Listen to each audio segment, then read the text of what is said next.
Olá,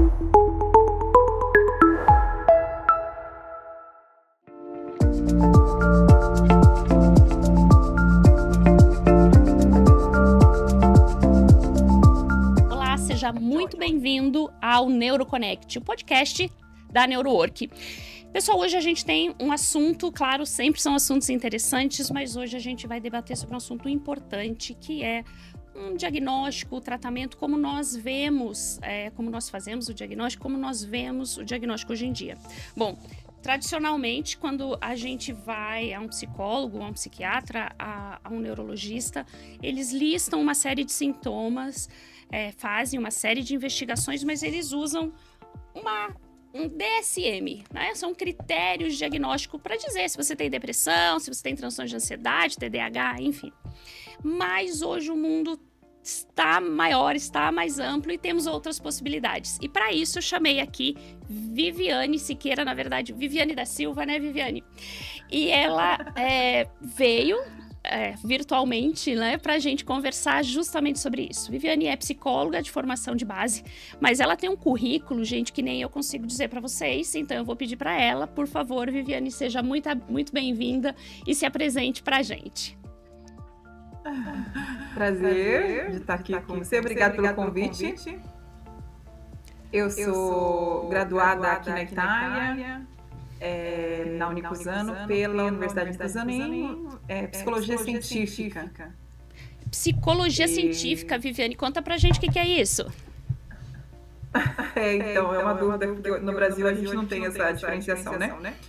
A psicologia científica, ela lida mais com assuntos voltados à ciência, estudos voltados a pesquisas, a parte científica, e a gente estuda muito as partes cognitivas, mais até do que a parte psicodinâmica do cérebro. O cérebro tem a parte psicodinâmica, mas a gente é muito mais interessado no estudo científico, onde a gente tem as bases neurológicas, neuropsicofísicas, na psicofísica, enfim. Então a gente vai mais para setores que movimentam a parte de psicologia cognitiva e como esse cérebro funciona, como ele opera. Então a gente está mais preocupado em explicar não só o que aconteceu na vida do indivíduo, mas como ele lida, até em termos de mecanismos neurais, com o que aconteceu com ele. Legal. E é uma curiosidade minha. Você já escolhe no início se você quer. Aí é psicologia clínica e psicologia científica aí? Sim. Aí você já escolhe no início da graduação o que você vai fazer. Sim. E você falou, não, eu quero a psicologia científica. Sim. Muito legal. Muito bom. Então, pessoal, ela vai continuar se apresentando, mas assim, ela tá lá na Itália. Então, conta aí pra gente, né, um pouquinho da tua formação. E você tá aí há bastante tempo, você é brasileira, mas já é italiana, né? Tem quase 10 anos que eu cheguei e eu já era psicanalista no Brasil, tinha feito universidade em Química também e tinha formação em psicanálise, que achei bastante interessante, mas vir para cá me fez pensar em estudar com mais profundidade esse setor. Então eu vim da parte psicodinâmica e depois da psicodinâmica fui para a parte científica. E aí terminei psicologia, acabei entrando em mestrado de research na Inglaterra. Depois da Inglaterra voltei para a Itália, fiz um mestrado em dependência patológica. E agora estou no mestrado em neuropsicologia e no mestrado, que é o mestrado duplo que nós chamamos, em neurociência e cognitiva e psicofísica pela Universidade de Parma. Muito bem. É um currículo bem extenso e a gente vê que você é muito dedicada ao estudo. A gente que te acompanha um pouco no dia a dia, né? Muito pouco, mas um pouquinho. Pessoal, Viviane direto escrevendo paper, estudando, lendo. Eu quero um paper sobre... Ela já manda pra gente. Ela sempre tem o paper pronto ali para mandar pra gente. Imagino que ela tem uma lista gigante e ela sempre tem o paper no bolso para mandar pra gente. É fantástico.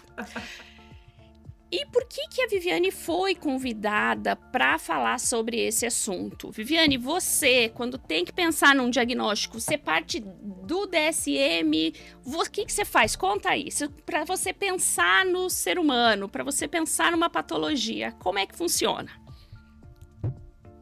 Então, Eu entrei em Parma e quando entrei tive a possibilidade de trabalhar como assistente de pesquisa da Olímpia Pino, que é uma psicóloga cognitiva em neurociências, né?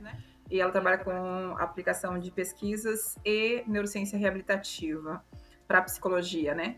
Então, o que aconteceu foi que eu me vi em um setor muito voltado ao uso de eletroencefalografia, tanto qualitativa quanto quantitativa, voltado a processos de análises em ondas, né? E a gente, ali eu descobri um outro universo. Então, até então, a psicologia científica para mim era muito bonita no papel, mas muito teórica, eu acabei não tendo muita opção de enxergar na prática como era feito. Então, quando eu tive acesso às máquinas de eletroencefalografia, foi quando eu comecei a enxergar os recursos ou possibilidades de diagnósticos que iam além do DSM, né?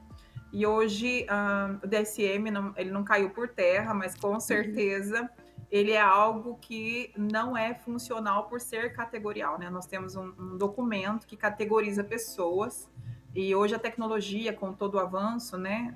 O eletroencefalografia hoje é uma das máquinas mais baratas e mais potentes em termos de mapeamento neural, que cria a possibilidade de entender que um depressivo, ele não é, de repente, uma categoria de sintomas, né? Não é que ele completa 10 casinhas ali dos sintomas e ele é depressivo igual o outro que completa 10 casinhas. Sim. Quando a gente pega a máquina, a gente consegue, através das medições dos neurônios, das oscilações neurais, perceber exatamente como é esse quadro neural, o que nesse depressivo tem a mais ou a menos, que tipo de área ele está com coerência ou sem coerência, que tipo de área ele conversa com a outra ou não conversa, né? Se essa banda toca direitinho, se esse maestro é bem empenhado, se esses músicos acompanham o maestro ou não, enfim. Essa sinfonia toda que nós chamamos de diagnóstico dimensional, que é pelas dimensões. Eu vou mostrar aqui rapidinho, olha, gente. Quando a Viviane está falando, hoje 2 Vivianes, não sem confusão, né? Mas enquanto a Viviane está falando essa outra maneira de entender uma depressão, né? Uma patologia, ela quer dizer que ela coleta dados do funcionamento cerebral com uma coisa bem simples, né? Simples no sentido de não é algo que eu preciso ir para um hospital, numa máquina gigantesca, muito cara. Não, é um mecanismo relativamente barato, perto, principalmente se a gente comparar com uma ressonância magnética, outras técnicas, né? É uma maneira da gente conseguir ver o que está acontecendo ali dentro, né? O funcionamento elétrico desse cérebro. E existe, Viviane, uma ideia pra gente. A gente tá falando de depressão, eu acho que é um excelente assunto, no sentido, uma excelente patologia para ilustrar.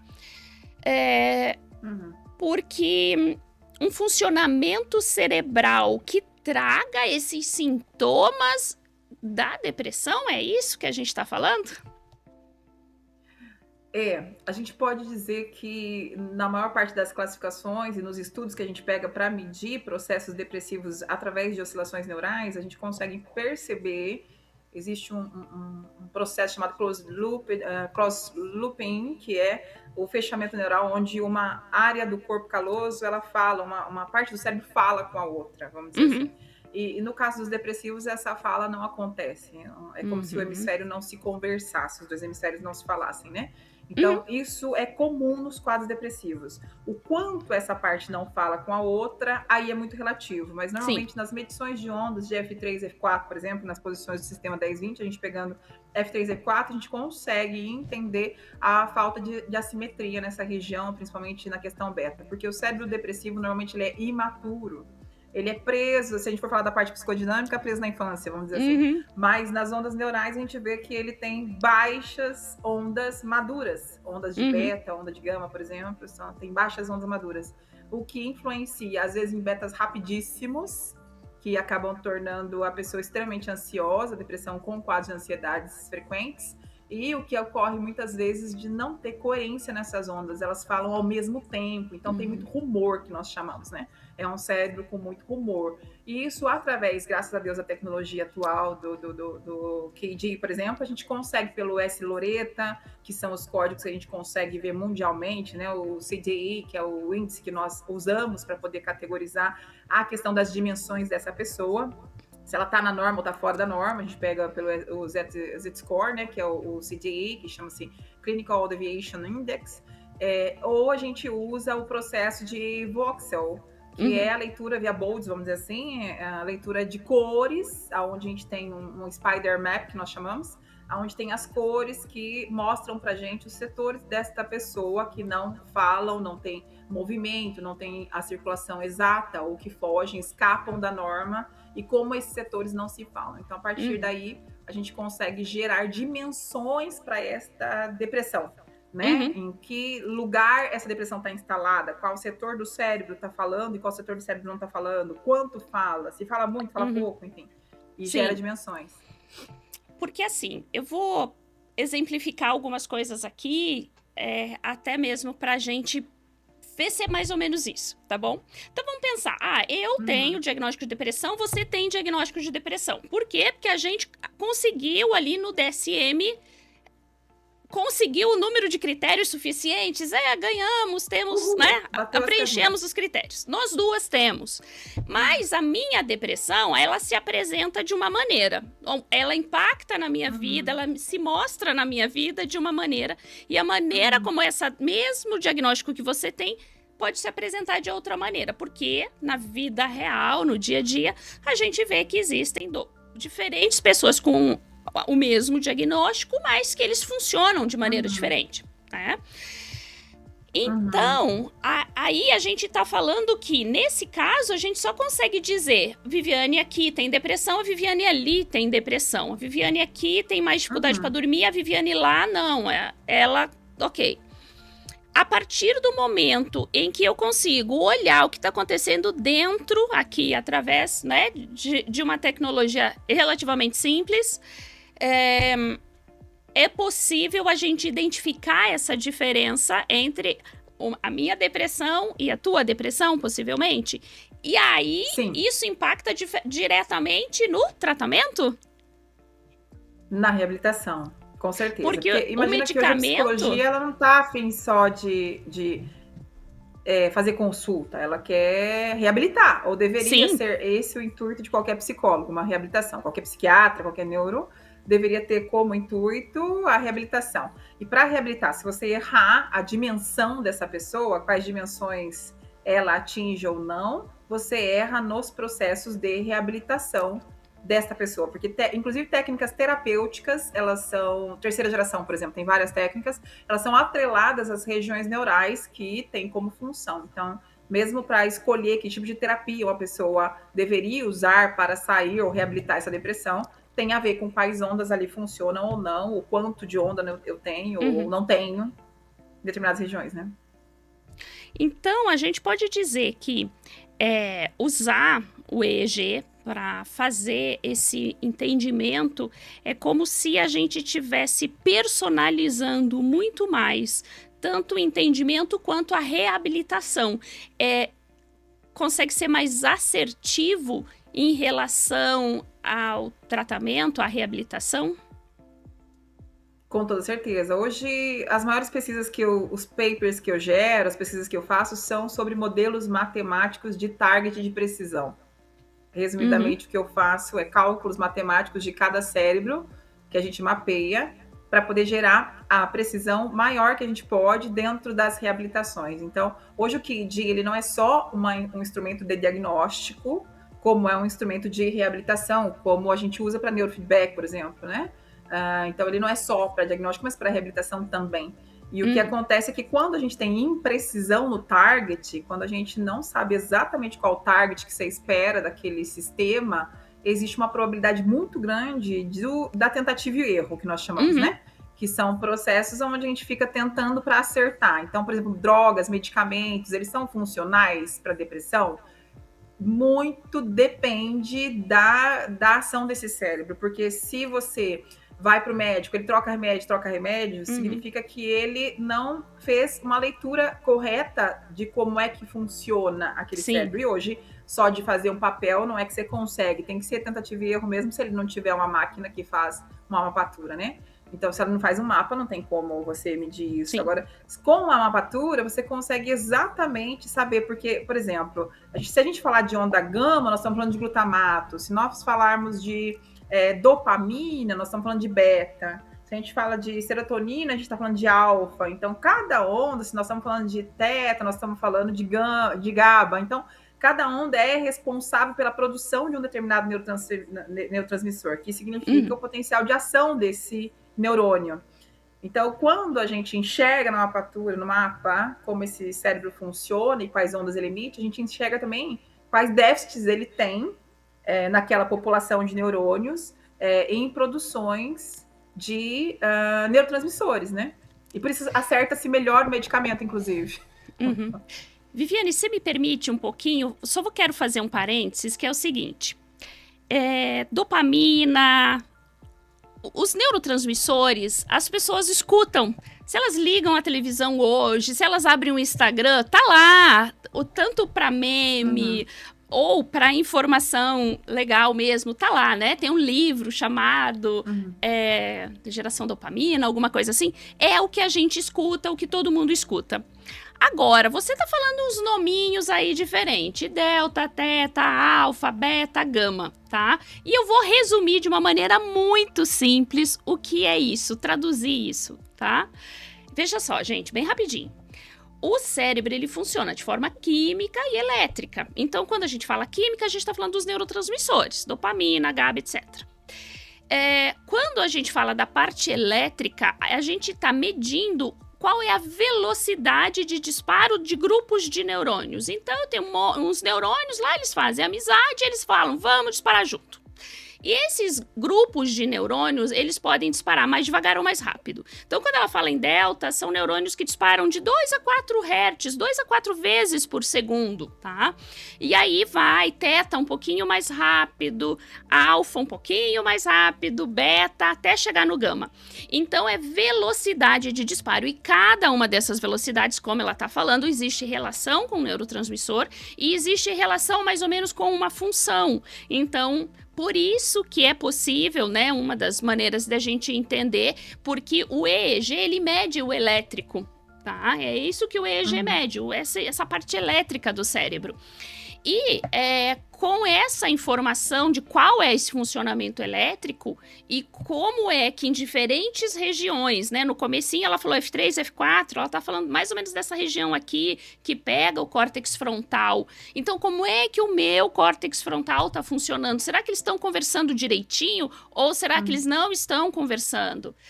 E eu até brinco, Viviane, às vezes quando eu vou explicar de maneira mais simples, eu digo assim, que se eles são muito fofoqueiros ou se eles são inimigos, assim, não quero falar com você, ou se eles são muito fofoqueiros e estão ali e tudo e tal.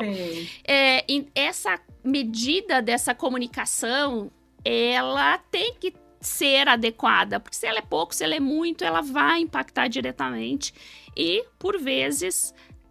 trazer e aí sintomas. Que entra o probleminha, às vezes é aí que entra um processo interessante, eu vou dizer, curioso, porque às vezes as pessoas têm ondas muito anomalônicas no cérebro e que são o funcionamento operante desta pessoa, e através das medições de ondas e sintomas, a gente consegue entender claramente se esta pessoa ela não produz sintomas, mesmo com aquela dimensão de onda, naquela região que foge da norma, vamos dizer, né? Que é diferente da população clínica que nós estamos avaliando. Então, o legal é que com os protocolos targets do eletroencefalograma quantitativo, a gente consegue não só medir as ondas, como a gente consegue classificar se essa pessoa funciona perfeitamente bem mesmo com diferenças nas produções de ondas que ela possui.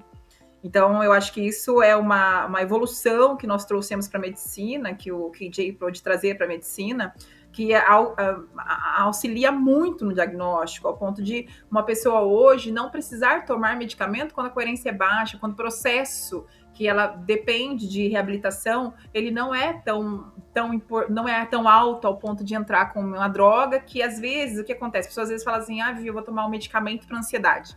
E o que acontece é que daí ela me lamenta, Vivi, eu não tô conseguindo ir trabalhar, eu tô muito cansada. porque, infelizmente, o medicamento é a química e ele não consegue trabalhar especificamente naquele neurônio, naquele disparo neuronal. Ele obedece um código de neurônios e, infelizmente ou felizmente, ele vai absorver o cérebro como um todo. Então, às vezes, a pessoa reclama, eu estou sem memória, né? Tô tomando medicamento, não tem mais memória. Então, tudo isso faz parte de um circuito completo, um sistema completo, onde, infelizmente, o medicamento ainda nós não temos recursos plasmáticos suficientes, tem muito teste sendo realizado para isso, mas os sintomas acabam sendo eliminados juntamente com aquela equipe de neurotransmissores da região que passam a ser governados, né? Eu falo que o estresse ele é muito importante para a vida, né? A onda beta, que é o que estressa, o que joga para cima, o que motiva, também é importante para você atingir um objetivo, para você ter motivação de manhã, para você ter garra, para você ter agitação para ir atrás. Se você fica só no alfa, também você fica muito meditativo, estado muito presença e acabar, infelizmente, que muitas coisas na sua vida vão diminuir a força de vontade, aplicação, dedicação, né? Você fica meio hippie. Então, tem essa coerência que tem que ser colocada em função, inclusive, do processo de ação dos próprios neurônios, né? O que você falou, a gente chama na parte psicofísica de códigos neurais, e esses códigos neurais, que são esses spikes, esses disparos, eles obedecem. Essa energia depende muito do tipo de alimento que a pessoa tem, do sono ou das reações que o cérebro opera, né? Sei lá, eu tive uma cena infantil de trauma para um carro vermelho, quando eu olho o carro vermelho, aquilo dispara um spike em mim, que tem a ver com processos amidalíticos, vamos dizer assim. Então, tudo isso são contas matemáticas que o cérebro faz de forma muito rápida e que dispara ou não processos. E por isso as dimensões são muito importantes para colocar um diagnóstico à frente de processos para ser individual, para não ser uma categoria onde todo mundo é igual, né? Todos os depressivos são depressivos, todos os autistas são autistas, todos os dependentes são dependentes, enfim, existe diferença. Isso. Viviane, eu estava aqui, estava falando, eu estava pensando o seguinte...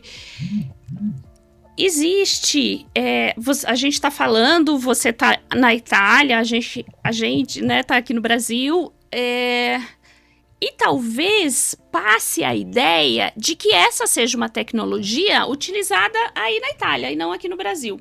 Mas, gente, é uma tecnologia que já é usada... Não sei se em todos os países do mundo, eu não tenho essa informação, mas assim, é muito ampla, porque o EEG é algo, né, de muitos anos, tem uma história e, claro, que cada vez mais os estudos aumentam e se ampliam e ainda tem muito para ser estudado, né, para entender esse funcionamento elétrico do cérebro, mas hoje essa já é uma tecnologia utilizada em todo lugar, inclusive aqui no Brasil. Viviane, sim, olha só. É muito interessante isso, né? Acho que essa questão que a gente está trazendo, né? De olhar o ser humano, não só através de uma categoria, através de um rótulo, traz uma maneira muito diferente do que a gente está habituado de escutar no dia a dia, né? Então, falar, eu tenho depressão, pronto, acabou. Parece que é isso e pronto. O médico me passou esse remédio e tal. Mas sim, a gente tem várias opções, várias tecnologias, tanto para o entendimento disso, como o EEG, quanto técnicas, né? A partir do momento que você consegue entender como esse cérebro está funcionando, você também abre uma possibilidade de escolher técnicas adequadas para aquele paciente em especial, para aquela pessoa em especial.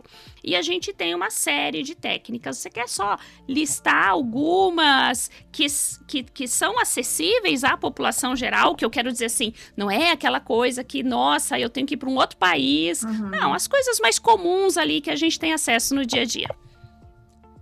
Sim, depois que a gente faz um mapeamento neural, né? E entende que tipo de reabilitação nós vamos fazer e o que a gente quer atingir com o objetivo target, a gente começa os processos de uso do que nós chamamos de NIBS, Non-Invasive Brain Stimulation. E esses NIBS a gente conta com o TDCS, que é a corrente direta, o TACS, que é a corrente alternada, a gente conta com o neurofeedback, que é a máquina de eletroencefalografia quantitativa e qualitativa, utilizada especificamente para treinos neurais, que não vão corrente nenhuma, especificamente só neurofeedback mesmo, é só feedback neural, para que o cérebro, através de Reinforced Learn, aprenda um novo caminho para criar adaptações de neurônios e grupos de neurônios. Depois nós temos também fotobiomodulação, inclusive essa que eu tenho aqui atrás é uma... não, aqui, desculpa. Aqui é fotobiomodulação. Depois nós temos TVNS, que é a parte de nervo vago, enfim, aí nós temos o AKIG, se me recordo no Brasil vai chamar AKIG, HEG. HEG, depois nós temos o HRV, que é o Heart Rate Variability. Então a gente tem desde biofeedback até neurofeedback, mas biofeedback já é muito usado há muitos anos, né? Como você falou do eletroencefalografia, que tem mais de 90 anos. Biofeedback, termômetro é um biofeedback, uma balança é um biofeedback, você coloca um termômetro e afere para ver qual é a sua temperatura, é um biofeedback. Uma balança, você sobe e olha qual é o peso que você está carregando. Então, biofeedback são ferramentas utilizadas há muitos anos, que agora a tecnologia, unificando com vários algoritmos, possibilita, através desses algoritmos, a aplicação dela, inclusive, para a saúde biológica do indivíduo, né? Tanto mental quanto física. E aí tem 200 aplicações aí diferentes para probabilidades diferentes. Eu digo que com uma máquina muito pequenininha, que é a TDCS, que normalmente eu mando o paciente levar para casa, eu crio protocolos à distância e faço as simulações dele e jogo ele para poder fazer os treinamentos dentro de casa, e os spikes já mudam, e aí a gente começa a fazer os programas como se fosse um personal training, mais para o cérebro, em conjunto com os processos terapêuticos, né? Então, olha, abre muito essa nossa possibilidade de entender e de intervir em cima de situações que trazem um prejuízo importante, tanto para a pessoa quanto para a família. E se a gente pensar para a comunidade, até mesmo tem um impacto econômico muito grande, porque se eu tiver pessoas que são reabilitadas, se eu for mais assertiva, eu vou ser mais rápida, eu vou ser mais eficiente, mais eficaz. Então, isso traz um impacto para a sociedade de maneira geral, mas principalmente para aquela pessoa que está sofrendo com aquela patologia. Nós usamos a depressão como exemplo, mas isso é transtorno de ansiedade, déficit de atenção e hiperatividade, enfim, gente. Eu digo assim, né, de uma maneira muito simplista, que, bom, está relacionado ao funcionamento cerebral, e esse funcionamento cerebral, ele se transforma em comportamento, né? Se eu me comporto dessa forma, se eu estou mexendo minhas mãos assim, é porque o meu cérebro está mandando mexer minhas mãos assim. Então, essas patologias que a gente vê, a depressão, ela acontece aqui no nosso cérebro, é uma maneira do nosso cérebro funcionar. Então, se essas questões estão ligadas ao funcionamento do meu cérebro, eu consigo perceber através dessas técnicas, e eu consigo também intervir através de técnicas. E isso é um ganho. Vai além ainda, né, Vivi? Porque, tipo, eu vou dizer que, assim, coisas que me chamam muita atenção. AVC é uma coisa que a gente tem uma janela, uma finestra, que nós chamamos de uma janela de neuroplasticidade de 60 dias. E em 60 dias a gente tem 76% de recupero, né, de recuperação do paciente. E depois desses 60 dias a gente passa a ter 23% de recuperação. Então, imagina que se a gente cuida dessa pessoa, reabilitando a parte neuronal dela nessa janela de 60 dias de neuroplasticidade, que efeito nós não temos na população? O que a gente não consegue devolver para ela? Mas, infelizmente, as pessoas buscam só a fisioterapia, elas não buscam outras reabilitações cognitivas, por exemplo, por falta de conhecimento, inclusive, né? Claro. Depois a gente tem Parkinson, demência, a gente tem Alzheimer, autismo, tantos autismo com desregulação neural, né, tentando através de medicamento, que com eletroestimulações específicas, conseguem fazer muito resultado de calibração e evitando ter meltdown, shutdown o tempo todo, né? Então, acho que realmente oferece à população um transtorno bipolar. A gente consegue tirar os sintomas positivos e negativos do transtorno bipolar com máquina, né? Transtorno de ansiedade grave, que é o pânico, a gente consegue. Dependência química. Eu fiz agora uma tese, acabei de provar que a dependência química é um erro de cálculo neural, aonde o pré-frontal ele perde o freio, né? E a pessoa não tem mais como segurar essa impulsividade, né? Infelizmente, o estriado dela é mais rápido do que o pré-frontal, ela perde o freio. Com as máquinas, a gente consegue voltar, dar a ela o poder de decisão. O default dela volta a funcionar. Então, eu acho que é muito legal poder ter essa ferramenta e gerar através disso tanta possibilidade de não só de cura, como de reabilitação, devolvendo qualidade de vida, né? Sim, sem dúvida. E esse é o principal objetivo do podcast, Viviane. Eu acho que você tocou aí num ponto crucial, que é o seguinte: a gente trazer essa informação e colocar na rede, colocar na internet para que mais pessoas tenham acesso a esse conhecimento. Olha, isso existe. A partir do momento que a gente diz isso existe, fica mais fácil para as pessoas buscarem entender o que está acontecendo, seja o profissional que quer buscar o conhecimento, seja o paciente que de repente fala, poxa, tem isso, deixa eu ir atrás, deixa eu entender, será que isso tem aqui na minha cidade? Será que eu posso, né, buscar um pouco mais? Eu acho que conhecimento é a base da saúde, né? Se a gente sabe que existe, eu posso correr atrás, eu posso pensar, não, isso eu não quero, isso eu quero, eu posso tomar decisões com base em pesquisas que eu vou fazer em cima disso. Enfim, esse é o grande objetivo desse podcast, é a gente levar esses assuntos cada vez mais, e acho que um podcast que a gente pode fazer à distância, né? A gente tem o espaço aqui, às vezes a gente recebe a pessoa presencialmente, mas como trazer a Viviane lá de Parma até aqui? Ela ia curtir um super calor aqui com a gente, né? Ela tá lá no friozinho. E a gente tem essa possibilidade de conversar com pessoas para trazer esse conhecimento de todo lugar. Então, Viviane, a gente poderia ficar aqui mais um tempo conversando, mas eu queria que que você me falasse, né, se tem mais algum ponto que você quer contar pra gente a respeito disso tudo. Se não, eu acho que a gente pode ir caminhando ali para pensar o que você tem, que mensagem você poderia deixar para quem está aqui te escutando, te conhecendo hoje, em relação a tudo isso que a gente conversou. Eu acho que o primeiro ponto importantíssimo é lembrar a população que hoje não existe nada que não exista reabilitação e que não exista recupero de controle, né? A gente fala. Então, assim, mesmo o Parkinson, que é uma das doenças mais complexas, a gente tem grandíssimos resultados em controle através de recursos tecnológicos, né? Uhum. Então, o que eu quero primeiro deixar de mensagem sai daquela bolha antiga de que se você tem uma doença, você é aquilo, e aquilo é um label, né? Uma etiqueta que promove você. Isso. Coloca entendendo que esse label não existe, essa etiqueta não existe, você tem total capacidade, né? Eu tenho autismo e eu trabalho muito bem com tudo isso e nunca isso me impediu de atuar e de trabalhar. Então, eu tenho uma excelente coordenação emocional, comunicação bem desenvolvida. Tudo isso requer, né? E eu posso arrumar um amigo meu de Cambridge para mostrar para vocês que é professor em Cambridge, é autista, aprendeu a falar com 9 anos de idade, é uma graça.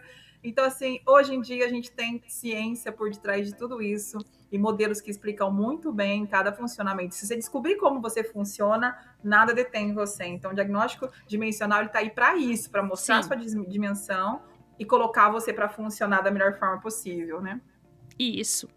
Então, para que ninguém fique bravo, a gente não tá queimando o DSM, gente. Não é essa a ideia. Eu acho que aqui ele tem uma utilidade. Ok, não briguem com a gente. Sim. Ele é importante. Agora, a gente tá trazendo uma ideia de olhar tudo isso a partir de um outro ponto de vista também, tá? E aqui a gente tem a nossa amiguinha que ela pode ajudar a gente, né, a entender. Parece estranho, gente, mas a ideia foi trazer essa cabeça para dizer que é simples, tá? Porque é realmente algo, uma toquinha, uns eletrodos, não é nada muito complicado, não dói. Não se sente nada, não dói, é indolor, não tem dor nenhuma. Mas para mostrar as inúmeras possibilidades que a gente tem de entender e isso abre, eu acho que uma esperança muito grande nas pessoas que sofrem, nos familiares e, se a gente pensar, né, o impacto da sociedade, isso é gigantesco. Então, é mais ou menos essa a ideia dessa nossa discussão e Viviane, eu quero agradecer a tua participação. Eu sei que tua agenda é bem complicada, é difícil, tem que estudar, tem que fazer paper, tem que estar no laboratório, tem que atender paciente. Então, eu agradeço muito você ter aberto esse espaço para a gente, transmitir esse conhecimento para todo mundo. E eu acredito que a gente vai ter muito mais oportunidade, porque a gente sempre está conversando, e aí ela tem um estudo de dependência patológica, e hoje a gente ficou em dúvida sobre o que a gente ia falar, porque a gente também quer falar sobre dependência patológica, que é um assunto... Não é novo, né? De internet. Mas é algo fundamental, e eu não tô escutando o pessoal falar disso, Viviane. Sabe, no dia a dia, nas redes sociais, eles não falam disso. Falam, mas é de leve. Porque, infelizmente, com os algoritmos computacionais, a gente tornou a dependência patológica uma coisa não patológica e a gente acabou traçando para ela uma normalidade que não é a realidade, e que tira o poder de decisão das pessoas, né? Então, ela não é o interesse de grande parte da população, porque quando a gente estiver mais consciente, a gente vai ter mais cuidado, né? Sim. Então, pessoal, vocês estão vendo que a gente vai ter que fazer mais um podcast com a Viviane. E vamos ter que falar deste assunto. Acho que a gente só tem assunto polêmico, Viviane. Não dá. Só tem assunto polêmico. É que também, quem que quer dizer assim, sou dependente de pornografia, sou dependente de internet, sou dependente de shopping, sou dependente de remédios para dormir. Quem que quer falar sobre isso? Ninguém gosta, né? De dizer sobre isso, né? Sim. Bom, então, Viviane, muito obrigada mesmo de ter esse bate-papo com a gente, de trazer esse conhecimento que você tem, que a gente sabe que é ouro, né? Conhecimento hoje em dia é ouro. E muito obrigado por ter esse espaço aqui com a gente, e provavelmente vamos falar sobre outros assuntos em outros podcasts, porque a gente tem muita coisa para falar. Então, muito obrigada. Obrigada a você pelo convite. E nos vemos muito em breve. Beijo. Amém. Deus abençoe vocês aí. Beijo. Obrigada. Beijo. Tchau. Tchau. Pessoal, você que assistiu esse podcast, você que tá acompanhando a gente com todos esses assuntos, fique ligado, principalmente nas nossas redes sociais, para acompanhar sempre as novidades que a gente está colocando, os assuntos. Temos muitos outros podcasts que já estão no ar, assistam, porque tem muito assunto interessante. O nosso objetivo é falar e levar assuntos relacionados à tecnologia, neuromodulação, saúde, para todos os cantos. Muito obrigada e até a próxima.